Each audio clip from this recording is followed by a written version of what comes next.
ನಮಸ್ಕಾರ ಸ್ನೇಹಿತರೆ, ಯೇಸುವೆ ಪ್ರಪಂಚಕ್ಕೆ ಸ್ವಾಗತ. ನಾನು ಸುಮಾ. ನೀವೆಲ್ಲ ಹೇಗಿದ್ದೀರಾ? ಇವತ್ತಾಗಲೇ ಇನ್ನೊಂದು ಗುರುವಾರ ಬಂದೇ ಬಿಡ್ತು, ನಮ್ಮ ರಾಯರ ದಿನ ಬಂದೇ ಬಿಡ್ತು. ರಾಯರಿದ್ದಾರೆ ಅಂತ ನಾವು ನೆನಪಿಸ್ಕೊಳ್ಳಿಕ್ಕೆ ಇವತ್ತು ಗುರುವಾರ ತುಂಬ ಒಳ್ಳೆಯ ದಿನ. ನಾನು ಕಳೆದ ಗುರುವಾರ ನಿಮಗೆಲ್ಲರಿಗೂ ರಾಘವೇಂದ್ರ ಸ್ವಾಮಿಗಳು ಹೇಗೆ ಮೊದಲು ಸ್ವರ್ಗದಲ್ಲಿದ್ದರು, ಹೇಗೆ ಶಂಕುಕರ್ಣನಾಗಿದ್ದರು, ಹಾಗೆ ಅವರು ಬ್ರಹ್ಮನ ಪೂಜೆಗೆ ಹೂ ತಗೊಂಡು ಬಂದು ಕೊಡ್ತಾ ಇದ್ದವರಾಗಿದ್ದರು, ಇದೆಲ್ಲ ಕತೆಗಳನ್ನು ಹೇಳಿದ್ದೆ. ಕೊನೆಗೆ ತಡವಾಗಿ ಬಂದಾಗ ಅವರು ಮೂಲರಾಮರ ಪೂಜೆ ಮಾಡಬೇಕು ಅಂತ ಕನಸು ಕಾಣ್ತಾ ಇದ್ರು ಅನ್ನೋದು ಬ್ರಹ್ಮದೇವರಿಗೆ ಗೊತ್ತಾಗ್ಬಿಟ್ಟು, ಆಮೇಲೆ ನೀನು 4 ಜನ್ಮ ಎತ್ತಿ ಬಂದು ಆ ಆಸೆ ನಿನಗೆ ಪೂರೈಸುತ್ತೆ ಅಂತ ಹೇಳಿ ಭೂಮಿಗೆ ವೆಂಕಣ್ಣ ಭಟ್ಟರಾಗಿ ಬಂದರು.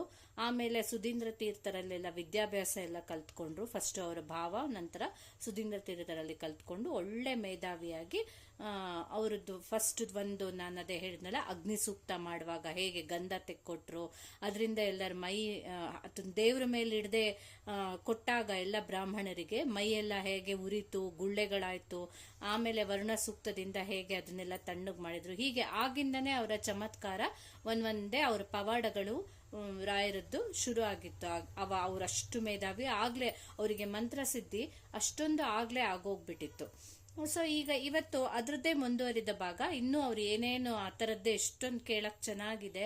ಹೀಗೆ ಎಲ್ಲದರಲ್ಲಿ ಓದಿರೋದು ಕೆಲವೊಂದು ಕತೆಗಳು ನನಗೂ ಗೊತ್ತಿದೆ, ಅದನ್ನ ನಿಮ್ಮ ಜೊತೆ ಶೇರ್ ಮಾಡ್ಕೋಬೇಕು ಅಂತ ನಾನೀಗ ಅಂದ್ಕೊಳ್ತಾ ಇದ್ದೀನಿ. ಅದರಿಂದ ಒಂದು ನಮಗೆ ಏನು ಗೊತ್ತಾಯ್ತು ಅಂತಂದ್ರೆ, ನಾವು ಏನನ್ನೇ ಯೂಸ್ ಮಾಡಬೇಕಾದ್ರೂ ದೇವ್ರನ್ನ ಮರಿಬಾರ್ದು. ದೇವ್ರನ್ನ ನೆನಪಿಸ್ಕೊಂಡ್ಬಿಟ್ಟೆ ಮಾಡಿದ್ರೆ ಅದರಲ್ಲಿ ಏನೇ ದೋಷಗಳಿದ್ರು ಅದು ಪರಿಹಾರ ಆಗ್ಬಿಟ್ಟು ನಮ್ಗೇನು ತೊಂದರೆ ಆಗೋದಿಲ್ಲ ಅನ್ನೋದು ರಾಘವೇಂದ್ರ ಸ್ವಾಮಿಗಳು ನಮಗೆ ಎಲ್ಲ ಆ ಒಂದು ಇದರಿಂದ ಇನ್ಸಿಡೆಂಟ್ ಇಂದ ಹೇಳ್ಕೊಟ್ಟಿದ್ದಾರೆ ಅನ್ನೋದು ನಾವು ಫಸ್ಟ್ ನೆನ್ಪಿಟ್ಕೋಬೇಕು. ಅದನ್ನ ನೋಟ್ ಮಾಡಿ ಇಟ್ಕೊಳ್ಬೇಕು. ಏನೇ ನಾವು ಯೂಸ್ ಮಾಡ್ಬೇಕಾಗ್ಲಿ ಅಥವಾ ತಿನ್ನೋ ವಸ್ತು ಆಗ್ಲಿ, ಏನನ್ನೇ ಆದ್ರೂ ಫಸ್ಟ್ ದೇವರಿಗೆ ಸಮರ್ಪಣೆ ಮಾಡಿಬಿಟ್ಟು ಆಮೇಲೆ ಅದನ್ನ ಯೂಸ್ ಮಾಡಬೇಕು. ಅದು ನಮಗೆ ಗೊತ್ತಾಯ್ತು.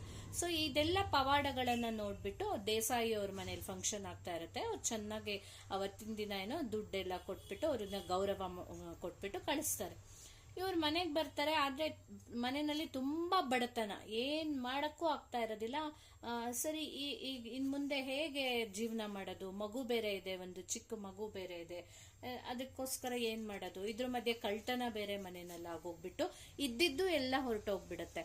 ಆವಾಗ ಏನ್ ಅನ್ಕೊಳ್ತಾರೆ ರಾಘವೇಂದ್ರ ಸ್ವಾಮಿಗಳು ಅಂದ್ರೆ, ಇನ್ನೇನೂ ನನಗೆ ಗೊತ್ತಾಗ್ತಾ ಇಲ್ಲ. ಸೊ ನಾವು ಕುಂಭಕೋಣಕ್ಕೆ ಹೋಗ್ಬಿಡೋಣ. ಅಲ್ಲಿ ಸುಧೀಂದ್ರ ತೀರ್ಥ ಸ್ವಾಮಿಗಳಿರ್ತಾರೆ, ಇವರಿಗೆ ವಿದ್ಯೆ ಹೇಳ್ಕೊಟ್ಟಿರ್ತಾರಲ್ಲ, ಅವರಿಗೆ ಮೊದ್ಲಿಂದನೂ ಇವರ ಪಾಂಡಿತ್ಯ ನೋಡ್ಬಿಟ್ಟು ತುಂಬಾ ಶಿಷ್ಯನ ಮೇಲೆ ಪ್ರೀತಿ ಇರುತ್ತೆ. ಸೊ ಹೆಂಡತಿ ಹತ್ರ ಹೇಳ್ತಾರೆ, ನಾವು ಇನ್ನ ಕುಂಭಕೋಣಕ್ಕೆ ಹೋಗ್ಬಿಡೋಣ, ಅಲ್ಲೇ ಇರೋಣ, ಇಲ್ಲಿ ಇರಕ್ಕೆ ಏನ್ ಮಾಡಕ್ಕೂ ಆಗ್ತಾ ಇಲ್ಲ ಅಂತ. ಸರಿ, ಎಲ್ಲರೂ ಕುಂಭಕೋಣಕ್ಕೆ ಹೊರಡ್ತಾರೆ. ಕುಂಭಕೋಣಕ್ಕೆ ಬಂದ್ಮೇಲೆ ಇವ್ರ ಪರಿಸ್ಥಿತಿ ಬದಲಾಗತ್ತೆ, ಎಲ್ಲ ಚೆನ್ನಾಗಾಗತ್ತೆ. ಬಡತನ ಎಲ್ಲ ದೂರ ಆಗತ್ತೆ. ವಿದ್ಯಾರ್ಥಿಗಳಿಗೆ ಪಾಠ ಪ್ರವಚನ ಮಾಡಿಕೊಂಡು ಚೆನ್ನಾಗಿರ್ತಾರೆ. ಗಂಡ ಹೆಂಡತಿ ಮಗು ಎಲ್ಲ ಚೆನ್ನಾಗಿರ್ತಾರೆ. ಹೀಗೆ ಗುರುಗಳಿಗೂ ಖುಷಿ, ಶಿಷ್ಯ ಮತ್ತೆ ಬಂದ ಅಂತ. ಸರಿ, ಅವ್ರಿಗೆ ವಯಸ್ಸಾಗ್ತಾ ಬರುತ್ತೆ, ಕಾಯಿಲೆ ಒಂಥರ ಆಗ್ತಾ ಇರುತ್ತೆ ಅವರಿಗೆ. ಅದಕ್ಕೆ ಮನಸ್ಸಿನಲ್ಲಿ ಒಂದು ಯೋಚನೆ ಬರುತ್ತೆ, ಏನಾದ್ರೂ ನನ್ನ ಉತ್ತರಾಧಿಕಾರಿನ ಈಗಲೇ ನಾನು ನೇಮಿಸ್ಬಿಡ್ಬೇಕು ಅಂತ ಅಂದ್ಕೊಂಡ್ಬಿಟ್ಟು ಯೋಚಿಸ್ತಾ ಇರ್ತಾರೆ. ಅವ್ರಿಗೆ ಅವಾಗ ಮನಸ್ಸಲ್ಲಿ ತಕ್ಷಣನೇ ಅನ್ಸದೆ ರಾಘವೇಂದ್ರ ಸ್ವಾಮಿಗಳು. ಅವ್ರ ಹತ್ರ ಅವಾಗಿನ ವೆಂಕಣ್ಣ ಭಟ್ಟ ಅಂತ ಹೆಸರಿರುತ್ತೆ. ಸೊ ಅವ್ರನ್ನ ಕರೆದ್ಬಿಟ್ಟು ಕೇಳ್ತಾರೆ, ನೀನೇ ನನಗೆ ನೆಕ್ಸ್ಟ್ ಉತ್ತರಾಧಿಕಾರಿಯಾಗಿ ಮಠನ ನಡೆಸ್ಕೊಂಡು ಹೋಗ್ಬೇಕು ಅಂತ. ಇವರಿಗೆ ಭಯ ಆಗ್ಬಿಡುತ್ತೆ. ಹೆಂಡತಿ ಅಷ್ಟು ಚಿಕ್ಕವಳು, ಮಗು, ಅಯ್ಯೋಯ್ಯೋ ಇಲ್ಲ, ನನಗೆ ಖಂಡಿತ ಅದೆಲ್ಲ ಆಗಲ್ಲ, ಜವಾಬ್ದಾರಿ ನನಗೆ ಬೇಡವೇ ಬೇಡ, ನಂಗೆ ಆತರ ಇಲ್ಲ ಅಂತ. ಇವ್ರು ಹೇಳ್ತಾರೆ, ಇಲ್ಲ, ಮೂಲರಾಮಂಗೂ ಅದೇ ಇಚ್ಛೆ ಇದೆ, ನೀನೇ ಆಗ್ಬೇಕು ಉತ್ತರಾಧಿಕಾರಿ ಮಟ್ಟಕ್ಕೆ ನೆಕ್ಸ್ಟ್ ಅಂತ ಹೇಳಿದ್ರು. ಇಲ್ವೇ ಇಲ್ಲ, ನನಗ ಸಾಧ್ಯನೇ ಇಲ್ಲ, ಆತರ ಜವಾಬ್ದಾರಿ ಎಲ್ಲ ನನಗೆ ಈಗಲೇ ಇಷ್ಟು ಚಿಕ್ಕದ್ರಲ್ಲೇ ಹೊತ್ಕೊಳಕ್ ಆಗೋದಿಲ್ಲ ಅಂತ ಹೇಳ್ಬಿಟ್ಟು ನನ್ಗೆ ಇನ್ನೂ ಮಗು, ಹೆಂಡತಿ ಎಲ್ಲ ಎಷ್ಟು ಇಷ್ಟ ಇದೆ, ಅವ್ರನ್ನೆಲ್ಲ ಬಿಟ್ಬಿಟ್ಟು ಈಗಲೇ ನಾನು ಸ್ವಾಮಿಯಾಗಿ ಎಲ್ಲಾನು ತೀರ್ಸಕ್ ಆಗೋದಿಲ್ಲ ಅಂತ ಹೇಳಿದಾಗ ಆಯ್ತು ಅಂತ ಅವ್ರು ಸುಮ್ಮನೆ ಆಗ್ತಾರೆ. ಇವ್ರ ಮನೆಗೆ ಬಂದ್ಬಿಟ್ಟು ಹೆಂಡತಿ ಹತ್ರ ಹೇಳ್ತಾರೆ. ಹೆಂಡತಿಗೂ ಖುಷಿ ಆಗುತ್ತೆ, ಸದ್ಯ ನೀವು ಒಪ್ಕೊಳ್ಳಿಲ್ವಲ್ಲ ಅಂತ. ಹೀಗೆ ಆಗುತ್ತೆ. ಆಮೇಲೆ ಅಲ್ಲೇ ಮಠದಲ್ಲೇ ಇದ್ದ ಒಬ್ರು ಇರ್ತಾರೆ, ಯಾದವೇಂದ್ರ ಅಂತ ನಾಮಕರಣ ಮಾಡಿ ಇನ್ನೊಬ್ಬ ಶಿಷ್ಯನ ಆಮೇಲೆ ಉತ್ತರಾಧಿಕಾರಿ ಮಾಡ್ತಾರೆ. ಏನಾಗುತ್ತೆ ಅಂತಂದ್ರೆ, ಅವ್ರನ್ನ ಉತ್ತರಾಧಿಕಾರಿ ಏನೋ ಮಾಡ್ತಾರೆ, ಅವ್ರಿಗೆ ಏನು ನೆಕ್ಸ್ಟ್ ಅಧಿಕಾರ ವಹಿಸ್ಕೊಡ್ಬೇಕು ಅನ್ನೋಷ್ಟೊತ್ತಿಗೆ ಸುಧೀಂದ್ರ ತೀರ್ಥರೆ ಹುಷಾರಾಗ್ಬಿಟ್ಟು ಚೆನ್ನಾಗಿ ಆರೋಗ್ಯ ಸುಧಾರಿಸ್ಬಿಟ್ಟು ಅವರೇನೆ ಇದ್ ಮಾಡಕ್ಕೆ ಮತ್ತೆ ಸರಿ ಆಗ್ಬಿಡ್ತಾರೆ. ಸೊ ಇವರು ಅವರೇ ನಡೆಸ್ಕೊಂಡು ಹೋಗ್ತಿರ್ತಾರೆ. ಅಷ್ಟೊತ್ತಿಗೆ ಯಾದವೇಂದ್ರ ಸ್ವಾಮಿಗಳು ಹೇಳ್ತಾರೆ,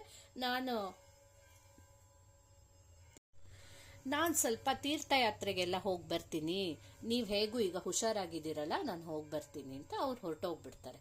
ಸೊ ಅವ್ರು ಆ ಕಡೆ ಹೋಗ್ತಿದ್ದಂಗೆ ಇವರಿಗೆ ಮತ್ತೆ ಆರೋಗ್ಯ ಕೆಟ್ಟೋಗ್ಬಿಡತ್ತೆ. ಏನ್ ದೇವ್ರ ಇಚ್ಛೆ ಹೇಗೆ ನೋಡಿ, ರಾಘವೇಂದ್ರ ಸ್ವಾಮಿಗಳೇ ಉತ್ತರಾಧಿಕಾರಿ ಆಗ್ಬೇಕು ಅನ್ನೋದಿರುತ್ತೆ. ಅದಕ್ಕೋಸ್ಕರ ಮತ್ತೆ ಇವರಿಗೆ ಆರೋಗ್ಯ ಹದಗೆಡತ್ತೆ. ಆಗ ಮತ್ತೆ ಕರೆದ್ಬಿಟ್ಟು ಕೇಳ್ತಾರೆ, ಇಲ್ಲ ನೋಡ್, ನಾನು ಏನೂ ಮಾಡೋಕ್ಕಾಗ್ತಾ ಇಲ್ಲ, ಅವ್ನು ಎಲ್ಲಿದ್ದಾನೆ, ಯಾದವೇಂದ್ರ ತೀರ್ಥರು ಎಲ್ಲಿದ್ದಾರೆ ಅನ್ನೋದೇ ಗೊತ್ತಿಲ್ಲ, ಅವ್ರನ್ನ ಕರ್ಸೋಣ ಅಂದ್ರೆ ನಾನು ಏನ್ ಮಾಡ್ಲಿ, ನೀನೇ ವಹಿಸ್ಕೊಳ್ಳೇಬೇಕು ಅಂತ ಹೇಳ್ತಾರೆ. ಆಗ್ಲೂ ಸಹ ರಾಘವೇಂದ್ರ ಸ್ವಾಮಿಗಳು ಒಪ್ಕೊಳ್ಳೋದೇ ಇಲ್ಲ, ನಾನು ಸಾಧ್ಯನೇ ಇಲ್ಲ ಆ ಕೆಲಸ ಅಂತ ಹೇಳ್ಬಿಟ್ಟು ಹೊರಟೋಗ್ತಾರೆ. ಇವ್ರಿಗೆ ಬೇಜಾರಾಗುತ್ತೆ. ಮಲ್ಕೊಂಡಿದ್ದಾಗ ಆಶ್ಚರ್ಯ ಅಂದ್ರೆ ಅವತ್ತೇ ರಾತ್ರಿ ಮೂಲರಾಮರೇ ಅವ್ರ ಕನ್ಸಲ್ಲಿ ಬಂದ್ಬಿಟ್ಟು, ನೀನೇನು ಚಿಂತೆ ಮಾಡಬೇಡ, ಅವನು ಒಪ್ಕೊಂಡು ಬಂದೇ ಬರ್ತಾನೆ, ಅವನೇ ನೀನ್ ಉತ್ತರಾಧಿಕಾರಿ ಆಗೋದು ಅನ್ನೋದು ಕನ್ಸಲ್ಲಿ ಬರುತ್ತೆ. ಅದೇ ತರನೇ ಅವತ್ತೇ ಪಾಪ ರಾತ್ರಿ ಇವ್ರು ಮಲ್ಕೊಂಡಿರ್ತಾರೆ. ವೆಂಕಣ್ಣ ಭಟ್ರು ಅಂದ್ರೆ ರಾಘವೇಂದ್ರ ಸ್ವಾಮಿಗಳು ಮಲಗಿದಾಗ ಏನಾಗುತ್ತೆ ಅಂತಂದ್ರೆ ಶಾರದಾ ದೇವಿನೇ ಅವ್ರ ಕನ್ಸಲ್ಲಿ ಬಂದ್ಬಿಡ್ತಾರೆ. ಸೊ ಅವ್ರಿಗೆ ಶಾರದಾ ದೇವಿನೇ ಅವರಿಗೆ ಮನಸ್ಸು ಬದಲಾಯಿಸೋದು ಇದಾಗಬೇಕು ಅಂತ. ಸರಸ್ವತಿ ಮಾತೆ ಹೇಳ್ತಾರೆ, ನೋಡು ನೀನು ಕನ್ಸಲ್ ಬಂದ್ಬಿಟ್ಟು ನೋಡು, ನೀನು ನಾನು ಹೇಳಿದ ಮಾತನ್ನ ನಡೆಸ್ಕೊಡ್ಲೇಬೇಕು, ನಾನು ಏನ್ ಹೇಳ್ತೀನೋ ಆ ತರ ಮಾಡ್ಲೇಬೇಕು ಅಂದಾಗ ಇವ್ರು ಆಯ್ತು ದೇವಿ ಅಲ್ವಾ, ಆಯ್ತು ಅಂತ ಹೇಳ್ತಾರೆ.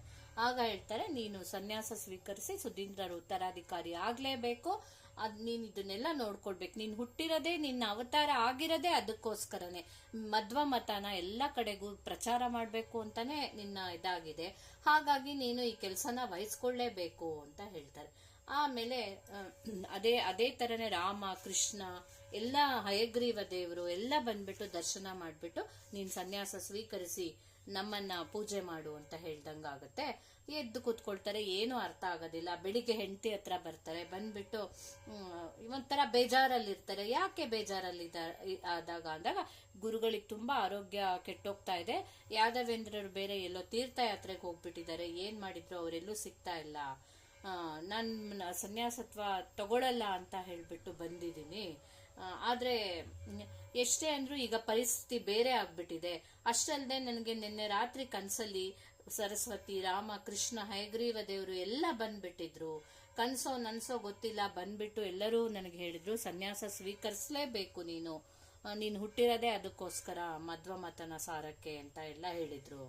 ಸೊ ನಾನು ದೇವ್ರೇ ನನ್ಗೆ ಈ ತರ ಅಪ್ಪಣೆ ಕೊಡ್ತಾ ಇರುವಾಗ ನಾನು ಏನು ಮಾಡಕ್ಕಾಗಲ್ಲ, ನೀನೇ ಹೇಳು ಅಂತ ಕೇಳ್ಬಿಟ್ಟು ಹೆಂಡತಿ ಹತ್ರ ನೀನ್ ಮನ್ಸ್ ಗಟ್ಟಿ ಮಾಡ್ಕೊಳ್ಳೇಬೇಕು, ನೀನು ಹೇಗೋ ಮಗುನ ನೋಡ್ಕೊಂಡು ಸಂತೋಷವಾಗಿರು, ಎಲ್ಲ ಒಳ್ಳೇದೇ ಆಗುತ್ತೆ ಅಂತ ಹೇಳ್ಬಿಟ್ಟು ಹೇಳ್ತಾರೆ.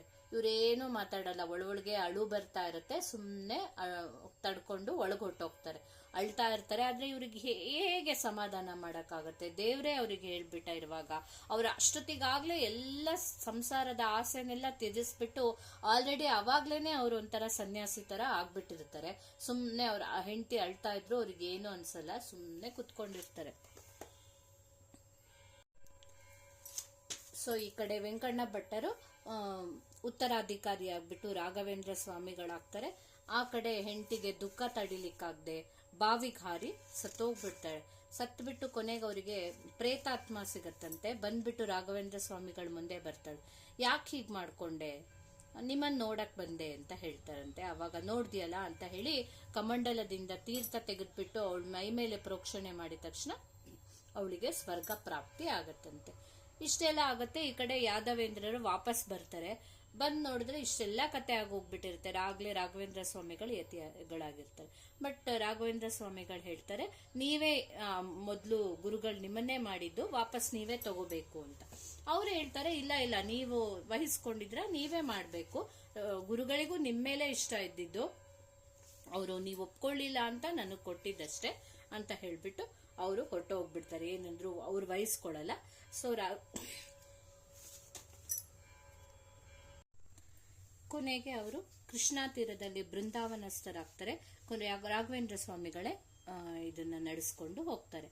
ಒಂದ್ಸರಿ ತಂಜಾವೂರಲ್ಲಿ ತುಂಬಾ ದುರ್ಭಿಕ್ಷೆ ಅಂತ, ತುಂಬಾ ಬರಗಾಲ ಬಂದ್ಬಿಟ್ಟಿರತ್ತಂತೆ, ಜನಗಳಿಗೆ ತಿನ್ನಕ್ಕೆ ಏನೂ ಇರೋದಿಲ್ಲ. ರಾಜಂಗೆ ತುಂಬಾ ಬೇಜಾರಾಗಿರುತ್ತೆ, ವಿಜಯರಾಘವ ನಾಯಕ ಅಂತ. ಆಗ ಬಂದ್ಬಿಟ್ಟು ರಾಘವೇಂದ್ರ ಸ್ವಾಮಿಗಳನ್ನು ಏನ್ ಮಾಡೋದು ಈ ತರ ಆಗಿದೆ ಅಂತ ಕೇಳಿದಾಗ ಅವ್ರು ಹೇಳ್ತಾರಂತೆ, ಹೋಗು ಧಾನ್ಯಗಳ ಮೇಲೆ, ಧಾನ್ಯಗಾರದಲ್ಲಿ ನಾನು ಬೀಜಾಕ್ಷರನ್ ಬರ್ದಿದ್ದೀನಿ, ನೀನ್ ಹೋಗ್ಬಿಟ್ಟು ಎಲ್ಲರಿಗೂ ಧಾನ್ಯ ಕೊಡು, ಏನೂ ಆಗಲ್ಲ ಅಂತ. ಸರಿ, ಪ್ರಜೆಗಳಿಗೆಲ್ಲ ಇವನು ಹಂಚ್ತಾ ಇರ್ತಾನೆ. ಹಂಚಿದಷ್ಟು ಅದು ಅಕ್ಷಯ ಆಗ್ತಾ ಇರುತ್ತೆ, ಬೆಳಿತಾನೆ ಇರುತ್ತೆ ಧಾನ್ಯಾಗಾರದಲ್ಲಿ ಧಾನ್ಯಗಳ ಇದು. ಸೊ ಎಲ್ಲ ಪ್ರಜೆಗಳಿಗೂ ಕೊಡೋಕೆ ಅವನಿಗಾಗತ್ತೆ, ಹಾಗೆ ಮಳೆನೂ ಬರುತ್ತೆ, ಎಲ್ಲ ಚೆನ್ನಾಗಾಗತ್ತೆ. ಸೊ ಹೀಗೆ ಅವ್ರದ್ದು ಒಂದೊಂದೇ ಪವಾಡಗಳು ಅವಾಗಿಂದಾನೆ ನಡೀತಾ ಇರುತ್ತೆ. ಇದೆಲ್ಲ ಆಗತ್ತೆ, ಅವನಿಗೆ ಖುಷಿ ಆಗ್ಬಿಟ್ಟು ಒಂದು ಹಾರ ತೆಗೆದು ಕೊಡ್ತಾನೆ, ಒಳ್ಳೆ ರತ್ನದ ಹಾರನ. ಅವ್ರಿಗೆ ಏನಕ್ಕೆ ಬೇಕು, ಚಿನ್ನ ಬೆಳ್ಳಿ ಮೇಲೆ ಅವ್ರಿಗೆ ಆಸೆನೇ ಇರೋದಿಲ್ಲ. ತೆಗೆದು ಎದುರಿಗೆ ನಡೀತಾ ಇರೋ ಅಗ್ನಿಕುಂಡಕ್ಕೆ ಅದನ್ನ ಹಾಕ್ತಾರೆ. ಅದು ಹಾಕಿದ ತಕ್ಷಣ ಹೋಗಿ ಅವ್ರ ಕಣ್ಣಿಗೆ ಕಾಣಿಸುತ್ತೆ ರಾಘವೇಂದ್ರ ಸ್ವಾಮಿಗಳಿಗೆ. ಅವ್ರಲ್ಲಿ ಹಾಕಿದ ತಕ್ಷಣ ಅಗ್ನಿಯಲ್ಲಿರೋ ಪರಶುರಾಮನ್ ಕೊರಳಿಗೆ ಹೋಗಿ ಸೇರುತ್ತಂತೆ. ಆದ್ರೆ ರಾಜಂಗ್ ಕಾಣಿಸಲ್ಲ ಅದು, ಅವನಿಗೆ ಬೇಜಾರಾಗುತ್ತೆ, ಅಷ್ಟು ಬೆಲೆ ಬಾಳದ್ ಕೊಟ್ರು ಇವ್ರು ಬೆಂಕಿಗೆ ಹಾಕ್ಬಿಟ್ರಲ್ಲ ಅಂತ. ಅವ್ರಿಗೆ ಬೇಜಾರಾಗಿದ್ ನೋಡ್ಬಿಟ್ಟು, ರಾಜಂಗ್ ಬೇಜಾರಾಗಿದ್ ನೋಡಿ ಅವರು ಅಗ್ನಿ ಕುಂಡದ ಎದುರಿಗೆ ಕೈ ಹಿಂಗ್ ಹಿಡಿದ್ಬಿಟ್ಟು ಏನೋ ಕೇಳ್ಕೊಂಡಾಗ ವಾಪಸ್ ಆ ಹಾರ ಅವ್ರ ಕೈಗೆ ಬರುತ್ತಂತೆ. ಅದನ್ನ ತೆಗೆದು ರಾಜಂಗೆ ವಾಪಸ್ ಕೊಡ್ತಾರೆ. ರಾಜಂಗ್ ಬೇಜಾರಾಗ್ಬಿಟ್ಟು ಕ್ಷಮೆ ಕೇಳಿ ಆಮೇಲೆ ಮೂಲರಾಮ ದೇವರಿಗೆ ಅದನ್ನ ಅರ್ಪಣೆ ಮಾಡ್ತಾನೆ. ಸೊ ಇವತ್ತು ಇಷ್ಟು ಹೇಳಿ ಮುಗಿಸಿರ್ತೀನಿ. ನೆಕ್ಸ್ಟ್ ಗುರುವಾರ ಹೀಗೆ ಇನ್ನೂ ಎಷ್ಟೊಂದು ರೋಚಕ ಕಥೆಗಳಿದೆ, ಅದನ್ನೆಲ್ಲ ನೆಕ್ಸ್ಟ್ ವೀಕಲ್ಲಿ ನೋಡೋಣ. ನಿಮ್ಗೆ ಏನಾದ್ರು ಇದಿಷ್ಟ ಆಗಿದ್ರೆ ನನ್ನ ಚಾನಲ್ ಅನ್ನು ಲೈಕ್ ಮಾಡಿ, ಶೇರ್ ಮಾಡಿ, ಕಮೆಂಟ್ ಮಾಡಿ, ಹಾಗೆ ಸಬ್ಸ್ಕ್ರೈಬ್ ಮಾಡಿ, ಮರಿದೆ ಸಬ್ಸ್ಕ್ರೈಬ್ ಮಾಡಿ. Thank you.